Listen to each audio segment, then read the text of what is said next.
So the time has come for me to respond to this video. I think it's up to 1.5 million views, and it's done by a guy who does satirical videos and takes things out of context on purpose. That's his comedy career. Now people are using him as a legitimate source, even though he's clearly mentally ill. This guy he thinks I sent someone to his house after he constantly doxes people and gets people almost killed. He doxed a Night for Freedom, and a man went into cardiac arrest after being attacked by Antifa. And his evidence that I sent people to his house is some note from some leaked conversation that includes the line, "Does he want Gavin McInnes to get fired?" Yeah, I talk about myself in third person, dude. Imagine. Are you enjoying watching Gavin McInnes right now on YouTube? That's actually the most insulting thing, being accused of talking. That's a Seinfeld character, right? Jimmy's been watching you. You're just Jimmy's type. Okay, so let's watch the video. I started this gang called the Proud Boys. All right. I'm wearing a Michael. I started this gang called the Proud Boys. And the Proud Boys? So that's on Joe Rogan's podcast. Obviously, you're using colorful language. Like if Vince McMahon were to say, I started this cult called the WWE. We're against floral language. Just to be clear, a gang has a leader, a top guy, who dictates what everyone does and tells them what to do on a regular basis, right? And that thing they do is an illegal activity. Hey, we're going to start selling Coke in Florida, and then let's ship it up to whatever, New York. Proud Boys has neither a leader nor does illegal activities, so it's clearly not a gang. You're clearly using colorful language. Anyway, I won't go into that much detail with every single line, but let's keep going. Boys about. We will kill you. That's the Proud Boys in a nutshell. We will kill you. We look nice. We seem soft. We have boys in our name. But like Bill the Butcher and the Bowery Boys, we will assassinate you. Okay. The context there was, and I don't think people understand what goes on with MAGA supporters in America. I don't think they understand that we were, when I said that, and are being hunted. And it's not being hunted like the, God bless their cotton socks, the Freedom Riders, when they went through the various segregated towns in the 60s, people would pour sugar on them and stuff and yell at them and punch them occasionally. That would be great. We'd love some punches. But this is stabbings. This is M80s. This is pepper spray. This is urine. Lauren Southern's been drenched in urine twice. They throw feces. They throw batteries. They throw bottles of piss. At that clip you're looking at right now, they keep saying, and then they threw a plastic bottle. No, they had these little Ciroc vodka bottles, P. Diddy's vodka, weirdest weapon ever. I think they just thought it would be a good trajectory, a good projectile, full of urine. So you could do the Martin Luther King thing and say, I'm just going to stand here and get beaten. But you would get killed. Look at this clip. This is Patriot Prayer, this guy Rufio Panman. It looks like he's just beating up random Antifa for fun. No, Patriot Prayer just had a rally. And by the way, when you have a rally, the police have a perimeter. To get through the police perimeter, you have to be totally stripped of all your weapons. So everyone at the rally is unarmed. Then the rally's over. It's time to go home. Joy Gibson, who's one of these Martin Luther King guys, who's like, go ahead, beat the crap out of me. I don't care. I disagree with him on that. He's walking back, and then Antifa, who are heavily armed, start attacking people. And Joey Gibson's just trying to get home. So Rufio is there escorting him, and this guy hits him with a collapsible baton, which, by the way, just like the Ciroc thing, they're expensive. They're like $100, those asps, I believe they're called. And everyone seemed to have them. They all look brand new. That's suspicious. But anyway, he whacks him once, whacks him twice, knocks him out. Now, you could say, well, you're advocating violence. I'm advocating self-defense. You see, there's two types of violence. There's random violence where you just go to someone's house and attack them, or you go finding out where there's going to be an Antifa book reading or something we've never done. We don't go to their things. And I can't say we anymore because I'm not in it. They don't go to their things. But Antifa comes to patriot things. They come to MAGA events. They come to talks. So there's violence when you are seeking it out, and then there's violence when you're defending yourself and knocking someone out who punched you twice. And conservatives weren't fighting back. That every time you see me saying choke someone, I'm not saying go up to some random dude and go, obviously. I'm saying if you're getting attacked and hunted, then fight back. And by the way, that's seen as violent banter, and when it's put on a spooky piano with a satirical editor, it's seen as this looming threat. But the left won't shut up about condoning violence. We will, as per Chief Jim Hopper, punch some people in the face. We've got Tim Kaine saying fight in the streets. You got Keith Ellison carrying an Antifa handbook saying strike fear into the president. You have Maxine Waters saying, go harass them. And then 2 days later, a Soros-funded group is chasing Pam Bondi out of a theater. They're going to Tucker Carlson's house, and his wife is calling 911 from a pantry, and they're vandalizing his home.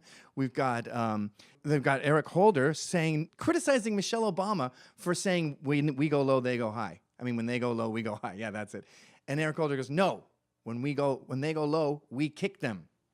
I'm having trouble with my pronouns. Thanks, trans community. They can't fight Oh, and then we just had those Antifa beat up those two Marines screaming wetback and spick and stuff at them. But yeah, the people who fight back, they're the bad guys. The people who defend themselves. That's the environment we're living in. To respond in kind when you are hunted is to condone violence. That's insane. It's also illegal. Self-defense is perfectly legal. Go ahead. Now, part of the reason I agree to do the talk is because I'm allowed to bring all my guys. And we can fight our way in and fight our way out. Just pause. Yeah, because there's a mob out there pepper spraying me, and the cops couldn't even get to them.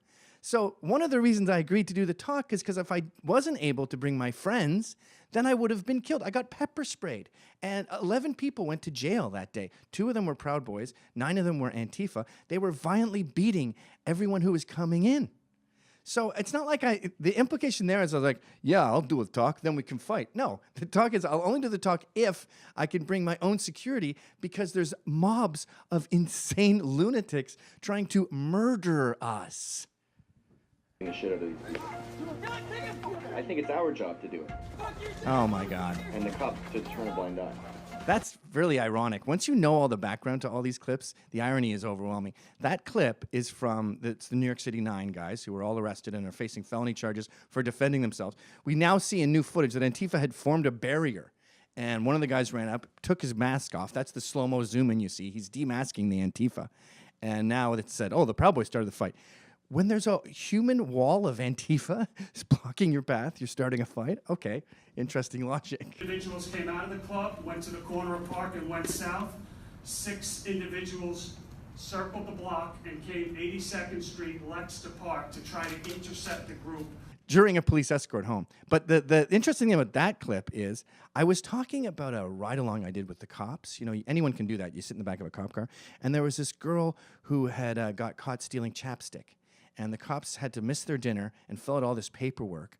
And I was saying, we don't need the cops to have to deal with this. We don't have to have them spend the next 5 hours, and it was about 5 hours, dealing with her, taking her to the station, because the pharmacy insisted, and their parents came. She's a rich kid, and she was crying. And I was saying, let's not call 911 for that. We handle that. The store puts a picture of her up and says, don't ever let this woman in here. The store calls her parents. They could have done that. That's what I was talking about. I wasn't talking about a vigilante New York where we all have 6 shooters, and the cops don't come to them. Like it's portrayed as Escape from New York. Also, you could see the jump cut there. The beating the shit out of these people is from a different part of the show. Oh, That's really? why the clip is laid over it, so you could patch that cut. But this is what's really going on here, by the way. The left has this hate has no home here motto for the 2020 elections, and they have to convince America that America's 50% Nazi. And it's more like 0.000000000000001% Nazi. So to get that number up, they just have to take things out of context and make people look like evil, ominous Nazi villains. And it doesn't. Sometimes they'll be black. Sometimes they'll be Jewish. Alan Dershowitz gets called a Nazi. Ben Shapiro's a Nazi. Logic has no bearing here. I just got to get my numbers up to get Trump out of office. And the irony is it's going to get him reelected because it's pissing people off. The cops turning a blind eye. Just pause. The cops turning a blind eye. The cops went up to Antifa and said, do you want to press charges? And they said, F you. I just got punched in the face a bunch of times. And they refused to press charges. That's one good thing you can say about Antifa is they don't yell 911 every time there's an issue. Right now, Sal's in the studio, folks. Oh my God, it's Sal Cipolla. Where are you Sal from? Cipolla. That's not him in Came a Charlottesville. long way. But I do believe he went, and I had said, don't go to this thing, you guys. It's a fucking Nazi thing. Disavow. But I said, I'm not your boss. I can't tell you what to do. But he went, and he was booted. Nice smoking gun. Did he go to the Wall Street thing, too? Yeah, he was at Occupy Wall Street. He's a kooky guy. Mega hat, and some guy with a slightly punk demeanor comes up to you and says, hey, are you Sal or are you pro-Trump? Choke him. Trust your instincts. Don't listen to what he has to say. Choke him. If I do a video where I say, Yeah, just pause there. I'm talking about the climate that we're in, where you have someone from Antifa comes over to your side, and it looks like they're going to talk to you and be cool. They're not going to talk to you. This is how they start fights. This is how they instigate. And at Deplorable, for example, this guy, and I think this is also in the video, this guy walks in front of me, this anarchist dude, and he goes, hey, and I go, get out of my way. And he goes, well, you want to go? And I go, yeah. And I punched him. And that sounds, out of context, like I just go up and start punching people. Here's a little piece of context with Deplorable. It was a ball where conservatives in D.C., of which Trump supporters are maybe 5%, wanted to go to a ball to celebrate. It was doxed. They had a hit list out. They had people on their phones scoping us as we came in, going, yeah, they're coming around the corner. Here they come, here. Like we were prey. And there was 500 people screaming Nazi at everyone who went into this pro-Trump ball. They were throwing batteries. They were throwing feces. They were throwing urine. So think of it as a mob of wolves. And when the first wolf comes over to you and is like, hey, you realize that if you don't go, get out of here, then the other wolves are going to come. It's a tipping point. So you have to make it very clear with the first guy that you're not going to tolerate it so that giant mob doesn't smell fear and come in and murder you. They were throwing batteries. You know what a battery can do to your head? By the way, this is the same ball that Project Veritas discovered they were going to gas. So when you see me being violent, you have to understand the mob of people throwing batteries and trying to gas you. How about we start throwing bricks? Is that legal? You can't call for violence on a specific person, but can you say they're throwing bricks? We should throw bricks. I love this. Can you call for violence generally? Because I am. Okay. Fighting. The context there is amazing. I was talking about how they say, and I showed you the clips earlier with the celebrities saying punch a Nazi and all that stuff, and they talk about we're going to kill them, and only a good Proud Boy is a dead Proud Boy, and death threats, regular death threats galore. And I said, why are they allowed to talk about that kind of thing, and then we can't say anything remotely similar? Like, they can say punch a Nazi, and that becomes like a common vernacular, and Senator Tim Kaine saying fight them in the streets. But you don't have, the right doesn't get to use that kind of verbiage. And I'd said, if you do say something like that, it'll get taken out of context and you'll be pilloried. And then here it is, taken out of context, and I'm getting pilloried. Solves everything. We need more violence from the Trump people. Yeah, in self-defense. And this is perfect, too. They show me brandishing a sword as the police turn a blind eye. All right, men, let's go and kill random people just because they're different than us. Never happened. That was after my talk. When I come outside, they're throwing bottles of the Ciroc urine. One hit the top of the car. And they're screaming, like hysterical, like frothing at the mouth. I think they were paid because I think there was some sort of incentive to get a fight going because they were determined all night, like that veins bulging. There's about 20 people there, Antifa and other that look like paid protesters, like some weird guy in a blazer with a sweater, a turtleneck sweater. Really? What article did I write that you hate? How do you spell my name? They had my name spelled wrong on the sign. You don't seem very familiar with me. Anyway, they're screaming, and the cops are holding them back and they're throwing bottles. And so to troll them, I pulled out my plastic toy sword and said, Otaya Yamaguchi, forever! That's the guy who killed the socialists in 1960. Clearly, that's a troll. Clearly, you're mocking them. What else are you supposed to do? This is sort of all the quotes that I said have the same sort of background where you have two options when there's a mob screaming. You can just go, oh, I'm a pedophile. I'm Jerry Sandusky. I've done nothing but sin. And you get in the car and then drive away. Or you go, fuck off. Ooh, Toy Yamaguchi. And you get in the car. I prefer the latter. I prefer mocking people to being ashamed when I haven't done anything wrong. And by the way, the Otoya Yamaguchi thing is clearly a troll. It's like when you say about Pinochet, you say free helicopter rides for commies. You're not going to literally grab a liberal, put him in a helicopter, right out over the East River, and then push him off.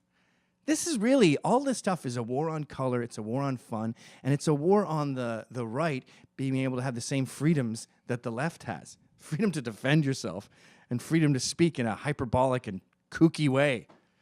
Trump supporters, choke a motherfucker, choke a bitch, choke a tranny. Okay, that is another crucial thing. You'll notice, by the way, that the audio is just added without the background. That video, I was talking about the way the left just feels free at these rallies to intimidate and push around people, and the right tends to take. And I was speaking specifically with the tranny thing about this tranny up in Canada, I believe it was, who was antagonizing this black MAGA supporter and saying, I'm going to kick your ass as soon as these cameras get out of here. This is it here.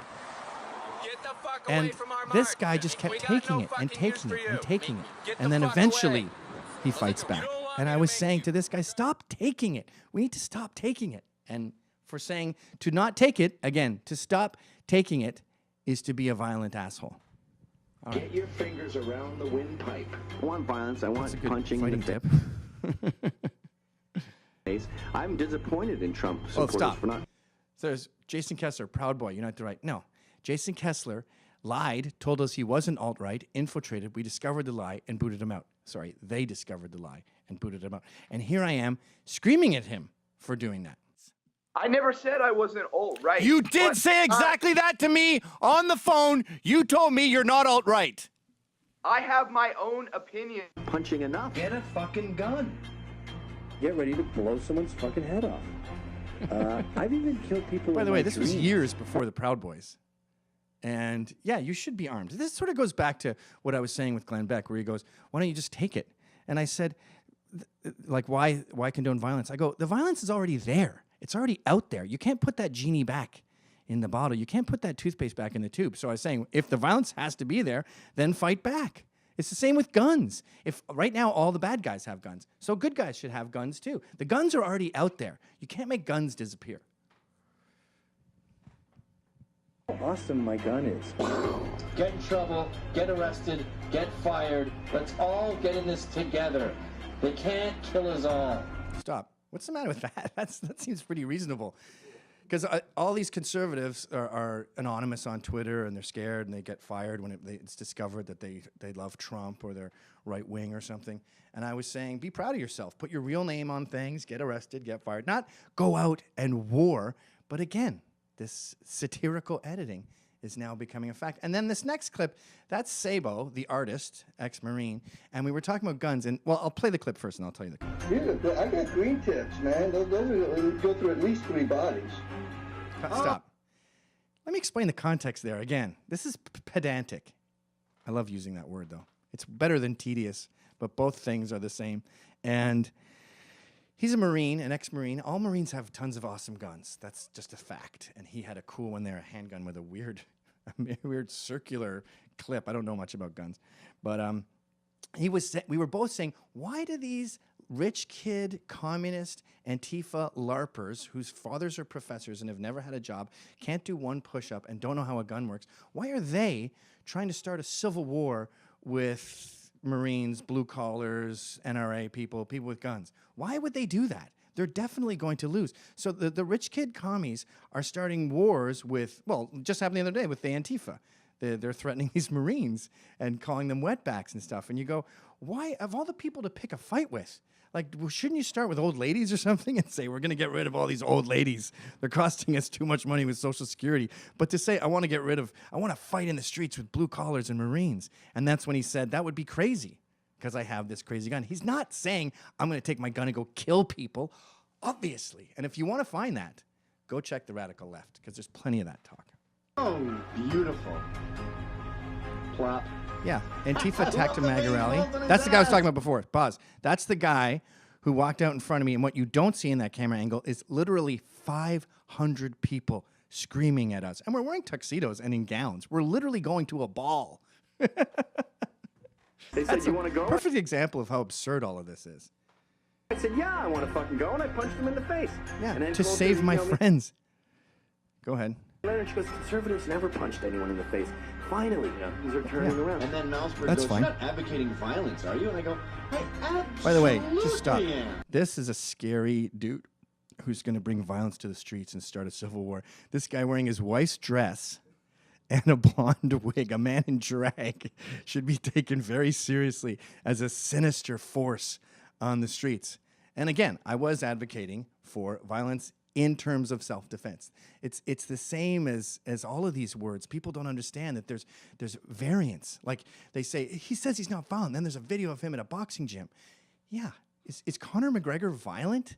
I mean, he boxes, and that whole fighting solves everything, that's in every boxing gym. It's a motto in every boxing gym. Fighting used to be a thing we all did in school. It was a normal thing. Someone insulted your mother, and you met them at 3:20. Now we just file a report and call the police. It's emasculating, really. It's a wonderful, effective thing. Oh, and then he shows Charlotte's. I started this gang called the Proud Boys. That is rich. I think that's actually so overboard that you probably lost about 30% of the 1.4 million. That's still a lot of people who think I killed Heather Heyer. Jesus. I disavowed that rally long before, and this is just another example of how lazy and incurious everyone has become now. They just see something, they know it's out of context deep down, but they want a villain so bad that they just paint a Hitler mustache on your face and go, that man's a danger to society. And the irony of all this is, it's willful ignorance that's used as a trick to push this Nazi lie, which is supposed to help us get Trump out of office, because they'll say, well, Nazis are everywhere. He's enabling all this hate. But you know it's not true. And what you're actually doing when you say hate has no home here is you're calling half the country Nazis. And that pisses half the country off, because they're not.